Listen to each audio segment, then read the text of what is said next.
c'est Henri Jo qui va venir sur le plateau de la Grande Team pour nous le proposer, pour nous expliquer de quoi il s'agit. Bonsoir Henri Jo. Bonsoir Tia, bonsoir la famille. Bonsoir. Il aime trop les buzz, Henri Jo. Mais en tout cas, on ne parlera pas de Corona Soccer. Ah oui. J'ai pas envie de jouer. Ah, vraiment non. Hein.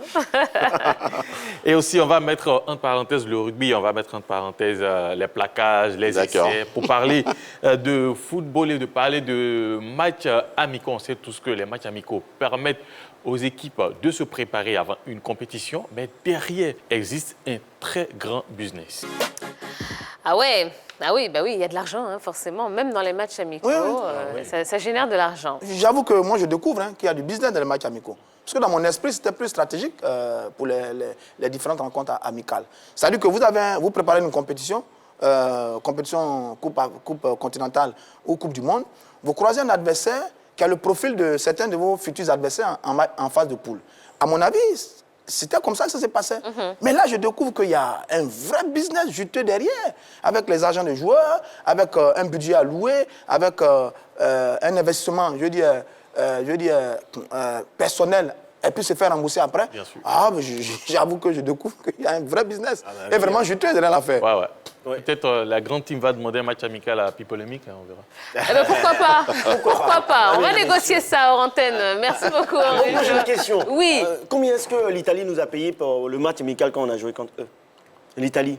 Mais il y a Henri Jo qui vient de sortir, là. Ah, bah ouais. Oh, dommage. On doit savoir, parce qu'il y avait Drogba dans notre équipe, il y avait Popito, il y avait... Ils doivent nous payer beaucoup. C'était la grande équipe de l'époque. Dans tous les cas, pour avoir ce type de matchs amicaux, il faut avoir une équipe performante. Parce que nous, à l'époque, quand on jouait toutes les grandes nations, on avait une formidable machine. Ah oui. Les joueurs que vous citez là, on joue l'Italie, on joue l'Espagne, on joue la Hollande en match amical. Mais ça, c'est extraordinaire. Tout récemment, c'est le Nigeria qui joue le Brésil, c'est le Sénégal également qui joue le Brésil.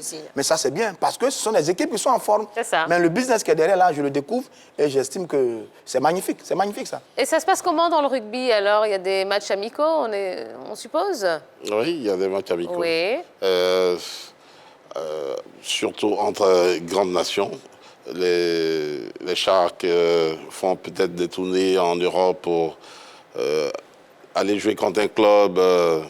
Ça génère aussi du business derrière. Bon, maintenant, la Côte d'Ivoire. La Côte d'Ivoire joue des matchs amicaux ou pas? Non, pas pour l'instant. Pas encore. Si, l'année dernière, on avait joué contre l'Algérie et l'année d'avant, c'était contre le Sénégal, mais là, à Toulouse. La billetterie, bon, c'est gratuit. Mais on n'a plus d'amis. Voilà. On n'a plus d'amis. Si, on a des amis. Ah, bah, oui. Mais ça viendra très, très bientôt. Mais oui, et oui, on a confiance en vous, monsieur le président de la Fédération ivoirienne de rugby. Alors, justement, on va parler des compétitions locales. Hein. Est-ce que vous êtes satisfait aujourd'hui des compétitions locales et du championnat aujourd'hui? Le championnat de rugby? Oui. D'accord. Pour l'année dernière, oui. Parce que le niveau est monté vraiment d'un cran. Il y a 4 années en arrière, le club de TBO pouvait facilement battre Adzopé ou l'équipe de la SOA avec des scores vraiment fleuves. Mais depuis l'année dernière, TBO, qui est le champion en titre, a perdu le titre pour les 2 années dernières. Et Yopougon est revenu. Donc, c'est-à-dire que le niveau du rugby ivoirien est en train de monter. C'est en faveur même de ce changement que nous avons pu créer une 2e division pour vraiment jauger toutes les équipes qui se valent. Voilà. Donc, d'une division unique avec un championnat qui n'allait pas jusqu'à la fin, par manque de moyens, parce que ça coûte cher d'organiser une journée de championnat au rugby. Nous sommes passés à un championnat régulier avec 2 divisions.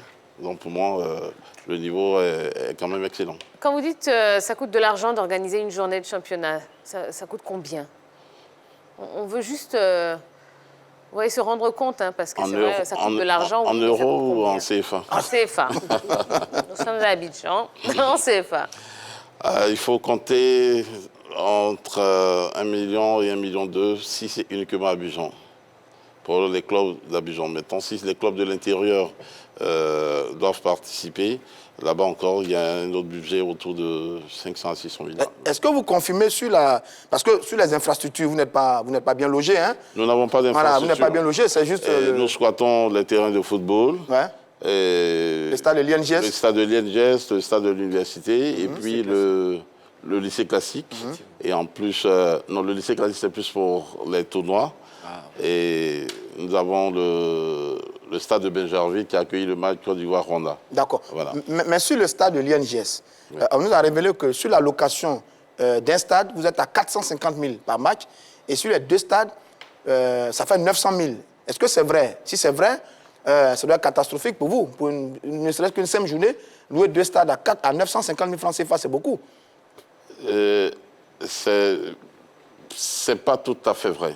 Parce que c'est vrai qu'il y a une location, mais pas à ce montant. Donnez le montant. De donner le montant. Pour que tout soit vrai. Bon, que tout soit vrai, on a généralement autour de... Pour un stade, on est autour de 80 000. Ah, 80 000 Ouais. Allez, on va tout savoir, oui? On a signé quand même avec le directeur de l'INGS un futur partenariat qui pourra quand même nous faciliter l'accès aux infrastructures. Très bien. Très bien. Allez, on saura tout ce soir sur le plateau de la Grande Team en ce qui concerne le rugby ivoirien. N'hésitez pas à participer au débat qui arrive dans un instant. Justement, on essaiera de comprendre pourquoi depuis le mondial 1995, eh bien, il ne se passe plus grand-chose en termes de rugby ici en Côte d'Ivoire. Participez au débat en allant sur la page Facebook de la 3. Voilà, vous nous laissez un petit commentaire, une petite question aussi à notre invité de ce soir, puisqu'on a la chance d'avoir le président de la Fédération ivoirienne de rugby.